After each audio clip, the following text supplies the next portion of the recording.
At a lively house party one warm autumn evening, Alex found himself standing near the entrance, greeting guests with a casual smile. The house buzzed with laughter and music, a typical gathering of old friends and family acquaintances. The evening was meant to be a celebration, a way for Alex and his wife, Sophie, to reconnect with people they didn't see regularly. However, there was a lingering tension in the air that Alex couldn't quite place. It wasn't until he saw Sophie and Grant, his best friend, standing near the kitchen that he felt an odd unease creep into his mind. Sophie and Grant were standing just a bit too close. At first, Alex tried to dismiss it as a trick of the eye or an innocent moment between friends. But as he observed more closely, he couldn't ignore the strange gestures. Grant's hand seemed to hover near Sophie's back, almost brushing against her shoulder. The conversation looked intense, and they were speaking in hushed tones, leaning into each other as if they were sharing secrets in a crowded room. Alex tried to shake it off, but the night felt different now, colored by suspicion. He noticed how often Sophie and Grant crossed paths that evening. Whenever he looked around, it seemed like they were standing together, their heads bent close, sharing glances that Alex couldn't interpret. Sophie laughed more with Grant that evening than she had with Alex in months. He told himself it was nothing, just his mind playing tricks, but the nagging feeling in his gut persisted. Later, Alex approached Sophie to suggest they refill the snack table, an excuse to get her away from Grant for a moment. But when he spoke to her, she seemed distant, her responses curt and almost disinterested. She brushed past him, saying she would handle it later. Moments later, she found her way back to where Grant was standing by the kitchen counter, the two of them laughing and talking in low voices again. At one point, Alex noticed Grant touch Sophie's arm as he handed her a glass of wine. The touch was brief but lingering. Sophie didn't pull back, and for an instant, Alex could see the way her eyes flickered up to Grant's, a glint of something he couldn't quite interpret but couldn't ignore. It was as if a silent conversation passed between them. Trying to steady himself, Alex convinced himself he was overthinking things. They'd been friends for years, after all. But another part of him questioned why it was Sophie and Grant who were always in the same place, always finding excuses to talk or laugh together, even while other guests mingled around them. As the night continued, Alex observed more small but telling details. He noticed the way Grant's gaze followed Sophie as she moved across the room, his eyes lingering a bit longer than normal. He couldn't shake the feeling that there was something simmering beneath the surface. When Alex finally managed to catch Sophie alone, he asked, with a forced casualness, "Everything going all right with you and Grant? You two seem close tonight." Sophie shot him a quick glance, her smile tight. "Don't be ridiculous, Alex. We're all just having a good time. Stop overthinking things." Her tone was dismissive, almost irritated. The lack of empathy in her response unsettled him further. But as he watched Sophie walk away, he felt that he couldn't let this go. He resolved to keep a close eye on her interactions with Grant, hoping he was wrong but fearing he wasn't. The night was filled with laughter and casual conversation, but for Alex, every smile and lingering glance between Sophie and Grant felt like a knife twisting deeper into his gut. Just when Alex thought he could let his suspicions fade, he saw them together again near the hallway, standing closer than friends typically would. They weren't speaking, just staring at each other, and there was a softness in Sophie's gaze that he recognized all too well. It was the way she used to look at him. The uneasy feeling that had plagued Alex since the party only grew stronger with each passing day. Every time he looked at Sophie, he felt a hollow pang, a gnawing sense of betrayal that he couldn't shake. She moved around the house with an ease and calmness that infuriated him. How could she be so at peace if she was hiding something from him? This suspicion drove him to an act he'd never thought himself capable of, hiring a private investigator. The decision didn't come easily. Alex was a man of reason, not one to act rashly. But this situation was different. The feeling in his gut was relentless, screaming at him that something was very wrong. When he finally dialed the number of the private investigator, Tom Hayes, he found himself shaking, anger and adrenaline coursing through him. Tom was professional and discreet, a man who could blend into any environment without raising suspicion. He assured Alex that he'd approach this with tact, beginning with a full background check on Grant, followed by surveillance on Sophie. Alex felt a flicker of shame for invading Sophie's privacy, but the thought of her betrayal overpowered it. He needed to know. For days, Alex heard nothing. He went about his daily life, trying to focus on work, trying to keep up appearances with Sophie. But every time she laughed at the dinner table or leaned in for a kiss, he felt the simmering resentment in his veins. His mind raced with questions. What would he do if the investigator returned with evidence? Would he confront them both, or handle it quietly? The not knowing was eating him alive. Finally, the call came. Tom's voice was steady but tinged with a slight hesitancy. "Alex, I have something for you," he said, his words carefully chosen. "I think it's best if we meet in person." They arranged to meet in a quiet cafe on the other side of town. Alex's stomach was a twisted knot as he walked in and saw Tom waiting, a manila envelope on the table in front of him. Tom slid the envelope across the table without a word, letting Alex take the lead. Alex's hands trembled as he reached for it, his fingers slipping against the smooth paper. He took a deep breath and opened it. Inside were photographs, each one more damning than the last. The first image showed Sophie and Grant entering a small hotel near the airport, their expressions careful, almost calculating. They wore hats and sunglasses as if trying to blend in, but their body language was unmistakable. The next series of photos were more intimate. Sophie and Grant in the hotel lobby, Sophie laughing at something Grant had whispered into her ear, her hand resting on his arm. Another shot of them walking down a hallway, their fingers intertwined. The final photo, the one that made Alex's heart freeze, was of Sophie and Grant embracing in the hotel room doorway, her arms around his neck, his hand on the small of her back, their faces close as they shared a kiss. Alex felt a rush of nausea. He slammed the envelope shut, not wanting to look any longer, yet the images were burned into his mind. He felt a sense of disbelief mingling with the rage boiling within him. His mind raced, picturing Sophie with Grant, her laugh, her smile, all the things he had thought were his. He could almost hear her voice, soft and teasing as she had been with him once, now betraying him with his best friend. Tom cleared his throat, breaking the silence. "I have more, Alex. If you're ready." "What?" Alex didn't know if he could handle any more, but he nodded, steeling himself. Tom handed him a USB drive. "It's all there. They've been meeting at various hotels around the city. Grant booked most of the rooms under a false name, but we traced the payments. This has been going on for months." Months. The word echoed in Alex's mind, and suddenly he felt a strange sense of calm settle over him. Months. Sophie and Grant had been deceiving him for months, sneaking around behind his back, lying to his face. The anger he felt was unlike anything he had known before, a cold, quiet rage. He thanked Tom, barely registering his words, and left the cafe in a daze. When Alex returned home that night, he found Sophie in the kitchen, preparing dinner. She turned to greet him with a smile, but he saw her falter, sensing the shift in his demeanor. He forced himself to smile back, masking the fury churning within him. That night, as Sophie slept beside him, Alex lay awake, staring at the ceiling. He could feel her warmth beside him, yet it felt like a mockery now, a cruel reminder of her betrayal. He listened to her breathing, steady and peaceful, while his mind raced with plans. He would not confront her, not yet. He wanted her to feel the same sense of unease, the same fear and suspicion that he had felt. She would not know when or how he would act, only that he would. Over the next few days, Alex began to set his plan in motion. He started small, with subtle shifts in his behavior. He'd become uncharacteristically quiet at the dinner table, nodding absently as Sophie talked, his responses short and clipped. He began coming home later, claiming he had extra work, though he spent those hours going over the photos and the evidence Tom had gathered, each piece sharpening his resolve.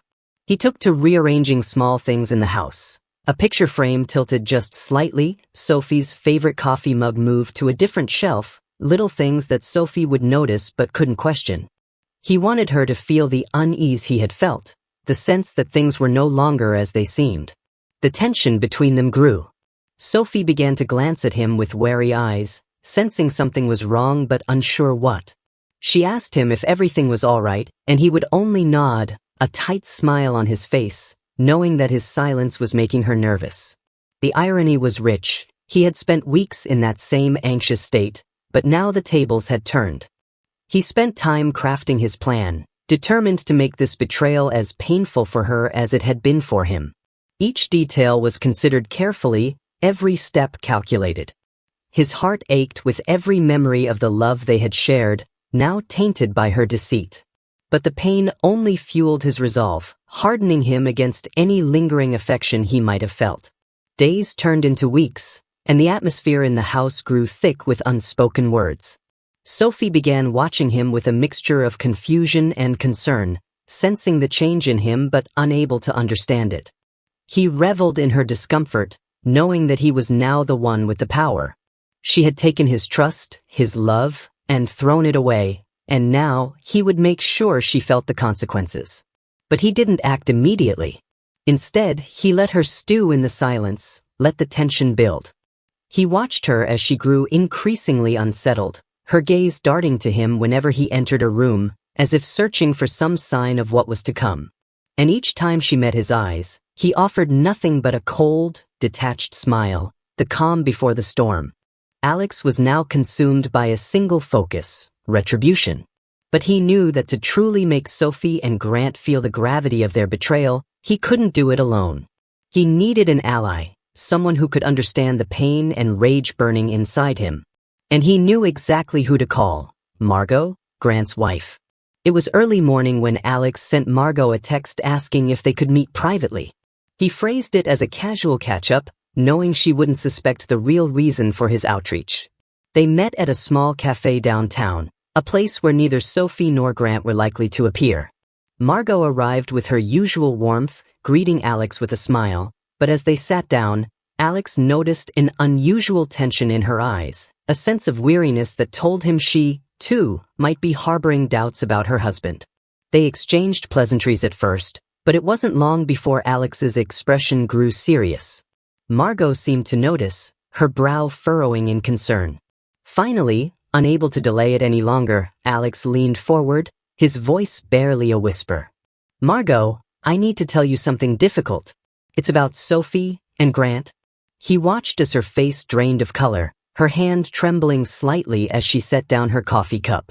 She searched his eyes, and he could see the dawning realization, the fragments of her own suspicions piecing together into a terrible truth. He took a deep breath, pulling out the envelope of photos and the USB drive, sliding them across the table toward her. "They've been meeting at hotels," he said, his voice steady but cold. "For months. I hired a private investigator, and there's no doubt." "I'm so sorry, Margot." Margot stared at the envelope, her hand hovering over it as if touching it might burn her. She glanced around, then back at Alex, her face contorted with a mix of disbelief, anger, and heartbreak. Finally, she opened the envelope and began looking through the photos. Her lips pressed into a thin line, her eyes filling with tears that she furiously blinked away. "I knew something was wrong," she whispered, almost to herself. "Grant's been distant, distracted, always coming up with excuses to be out late or away on weekends." She swallowed, her hand clenching around the envelope. "And Sophie, I thought she was my friend." Alex nodded, feeling a grim satisfaction that he wasn't alone in this. "I know exactly how you feel, Margot. I've been thinking about what to do, and I think we both know confronting them won't be enough." Margot's gaze hardened as she looked back at him, the pain in her eyes giving way to a fierce determination. "You're right," she said, her voice steady. "They need to feel the same betrayal we feel. They need to understand what they've done." Together, they began crafting a plan that would not only expose the affair but ensure that both Sophie and Grant felt the full weight of their actions. They started by gathering more evidence, deciding that they needed an airtight case before moving forward. Margot, who had access to Grant's calendar and knew his routine well, began discreetly tracking his movements, logging the times he claimed to be at work or out with friends. One night, as Grant claimed he had a late meeting, Margot sent Alex a quick text. "He's heading to the city center. Keep your phone ready." Alex was already nearby, positioned in his car with a view of the hotel entrance. As expected, Grant arrived, and just minutes later, Sophie appeared. Alex captured photos of them entering together, their laughter and casual touches making him clench his fists in fury. He sent the photos to Margot, who responded immediately with a message that was both devastated and resolute. "This is it. I'm done with him." Margot and Alex began gathering even more pieces for their plan. Margot managed to access Grant's phone when he left it unattended, taking screenshots of text conversations between him and Sophie. The messages were explicit, filled with flirtations and promises, confirming everything Alex and Margot suspected. During their next meeting, Margot looked more determined than ever. "We're going to ruin them at their most vulnerable," she said, her voice steely. "Grant has a big work event coming up, a major promotion announcement. He's been boasting about it for months. If we time this right, he'll lose everything." They devised a way to leak the information, but they weren't quite ready to strike just yet. Margot, an amateur tech whiz, began creating anonymous email accounts, gathering the files, photos, and messages in an encrypted folder. They would send this to Grant's and Sophie's friends, to their family, even to Grant's bosses at work. Alex added to the collection, documenting hotel receipts, credit card charges, and snapshots from Sophie's and Grant's text conversations. But Alex wanted Sophie to feel it on a deeper level. Knowing her circle well, he planned to reach out to mutual friends and family, crafting subtle hints and whispers to make people start questioning her integrity. He dropped comments here and there during gatherings, carefully planting seeds of doubt, letting suspicions grow quietly so that Sophie would feel an increasing sense of isolation even before the full revelation. One evening, as Alex sat with Margot to finalize the details, she shared a startling idea. "What if we catch them in the act?" she suggested, her voice trembling slightly. "What if we set them up, make them think they're having one last rendezvous, and then we confront them together? Just the two of us in the same room." The idea was risky, but the thought of catching Sophie and Grant red-handed appealed to Alex. "Let's do it," he agreed, his voice dark with resolve. "Let's make sure they know exactly what they've lost." They set the trap for the following Friday, renting a hotel room under Margot's name, one that was conveniently next to the room they'd booked for Grant and Sophie. Margot sent Grant a text from a burner phone, pretending to be a hotel manager offering an upgrade. They made sure that both Sophie and Grant would show up, thinking they were simply meeting for another one of their getaways. On the night of the confrontation, Margot and Alex waited in the adjoining room, their hearts pounding with anticipation. They heard the muffled sound of voices through the wall, laughter, and then a door closing. Margot clenched Alex's arm, her expression hard and determined. With one swift motion, they opened the adjoining door, stepping into the dimly lit room where Sophie and Grant were wrapped in an embrace, shocked and horrified as they saw Alex and Margot standing there, silent witnesses to their betrayal. The look on Sophie's face was priceless, a mix of guilt, fear, and disbelief. She stammered, her voice barely above a whisper. "Alex, I can explain." But Alex wasn't interested in explanations. He raised a hand to silence her, his voice cold and unwavering. "You had your chance to explain, Sophie. And now it's too late." Grant looked equally stunned, glancing at Margot with pleading eyes. "Margot, it's not what it looks like."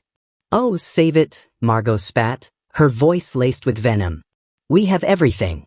The photos, the texts, the receipts. You thought you could get away with this? Did you think we were blind?" As Sophie and Grant tried to defend themselves, Margot and Alex left, knowing their silence would speak louder than any confrontation. They had more than enough evidence to ruin them, and as they walked down the hall, they felt a grim satisfaction, a sense of justice finally served. Their revenge was complete, but the consequences for Sophie and Grant were only beginning. Alex and Margot had planned every detail, orchestrating a public exposure that would leave Sophie and Grant's reputations in tatters. The perfect opportunity arose, a lavish gala hosted by Grant's company to celebrate its anniversary. Grant had been looking forward to this event for weeks, bragging to Margot about his key role in organizing it. High-profile clients, partners, and even media representatives would attend. For someone as proud and image-conscious as Grant, it was the ideal setting for Alex's revenge. Alex and Margot coordinated with the event team, claiming they wanted to surprise Grant with a special message of appreciation. With their insider knowledge and careful persuasion, They arranged for their message to play on the massive screens around the ballroom, disguised as a tribute video. Everything was in place. All they had to do was wait. The night of the event arrived. Alex dressed in his best suit, projecting calm even as adrenaline coursed through him. Margot met him outside the venue, her face set with fierce determination. They shared a silent nod before stepping into the grand ballroom together, blending into the elegant crowd. As they moved through the room, they spotted Grant and Sophie, laughing and chatting with other guests, blissfully unaware of the storm brewing around them. The gala was in full swing, the ballroom filled with the murmur of voices, clinking glasses, and soft background music. Alex watched Sophie closely from across the room. She looked radiant, her laughter ringing out as she mingled with friends and acquaintances. But every smile, every laugh only fueled his anger. Her deceit lay hidden beneath that cheerful facade, a mask that would soon be ripped away. Finally, it was time for the evening's main address. The CEO of Grant's company took the stage, delivering a speech filled with gratitude and enthusiasm. He spoke about the hard work and dedication of his team, giving special mention to Grant, praising him for his years of service and his role in organizing the evening. Grant smiled broadly, reveling in the applause and cheers from the audience, a look of triumph on his face as he held Sophie's hand beside him. As the CEO finished his speech, he nodded toward the technical crew. The lights dimmed, and the screens around the room flickered to life. On screen, the first image appeared, a picture of Grant smiling in the office, the company logo behind him. The caption read, "A man dedicated to success in every aspect of life." The crowd murmured approvingly, and Grant looked pleased, clearly anticipating a tribute video highlighting his achievements. But the images soon shifted. The next photo displayed a grainy shot of Grant and Sophie outside a hotel. The caption read, "Commitment beyond business." There was a brief pause as confusion swept through the audience. Alex watched as Grant's smile wavered, his eyes narrowing with confusion, but he had no time to react before the next image appeared. This one showed Sophie and Grant walking down a hallway, their hands intertwined, their faces close. The caption read, "Loyalty to each other, above all." A stunned silence filled the room. Whispers started to ripple through the crowd as more photos appeared, one after another. Sophie and Grant embracing in a hotel doorway, Sophie laughing with Grant at a secluded cafe, their faces too close to be mistaken for anything but lovers. The final photo was the most damning of all, an intimate, close-up shot of Sophie and Grant in a hotel room, unaware of the camera. The caption read simply, "The truth revealed." Sophie's face drained of color as she stared at the screen, her hand covering her mouth in horror. Grant looked equally shaken, glancing around the room, his face twisting with desperation. Margot stood to the side, her expression unyielding as she watched the scene unfold, years of pent-up betrayal and hurt in her gaze. Alex, standing in the center of the room, felt a calm satisfaction settle over him. This was their moment to face the consequences of their actions, and there was no escaping it. As the video continued, snippets of texts flashed across the screen. Flirtatious messages, plans for secret meetings, phrases like, "I can't wait to see you tonight," and "I miss the way you make me feel." The audience gasped, some even covering their mouths in shock. Friends exchanged disbelieving glances, unable to reconcile the people they thought they knew with the two figures on screen. Sophie turned to Alex, her face twisted in shock and desperation. "Alex, please, this isn't what it looks like," she stammered, but he cut her off with a look so cold it silenced her instantly. Grant, meanwhile, tried to reach Margot, who stepped back, refusing to meet his gaze. "Margot, please, we can fix this," he pleaded, his voice barely above a whisper, as if hoping no one would hear. But there was no hiding from this. Someone in the crowd called out, "Is this real?" Another voice added, "I can't believe they do this." The whispers grew louder, punctuated by gasps and murmurs of disgust. A couple of guests turned away, uncomfortable with the scandal unfolding before them. At that moment, Alex stepped forward, his voice calm but filled with contempt. "For those of you who may be wondering, yes, this is real. Sophie and Grant have been seeing each other for months, sneaking behind their families' backs. Tonight, they finally get the recognition they deserve. His words dripped with irony, and the audience fell silent, absorbing the enormity of the betrayal. The show, standing frozen on stage, finally stammered. This can't be happening. Grant, is this true? Grant, his face flushed and beads of sweat forming on his brow, looked around the room, his reputation shattering before his eyes. He tried to speak, but the words caught in his throat, and the crowd's judgmental stares only intensified his panic. Sophie, too, seemed paralyzed, her carefully curated image of the perfect wife crumbling in front of everyone she knew. As the lights slowly came back up, the video ended, leaving the room in a shocked silence. Margot approached Sophie, her voice steady but filled with bitterness. "You were supposed to be my friend, Sophie. And you," she turned to Grant, her tone growing colder, "you were supposed to be my husband. But now you're just two people who deserve each other." Sophie reached out, attempting to take Margot's hand, but Margot recoiled. "Don't touch me. You don't get to apologize. Not after this." A group of mutual friends who had been close to both couples stepped forward, their faces reflecting disappointment and disgust. "I can't believe you do this, Grant," one of them said, shaking his head. Another added, "And Sophie? We trusted you. How could you betray Alex like that?" As the whispers and accusations swirled around them, Sophie and Grant found themselves cornered, their friends and colleagues turning away one by one. A few guests pulled out their phones, snapping photos, recording the chaos, ensuring that this humiliation would spread even further.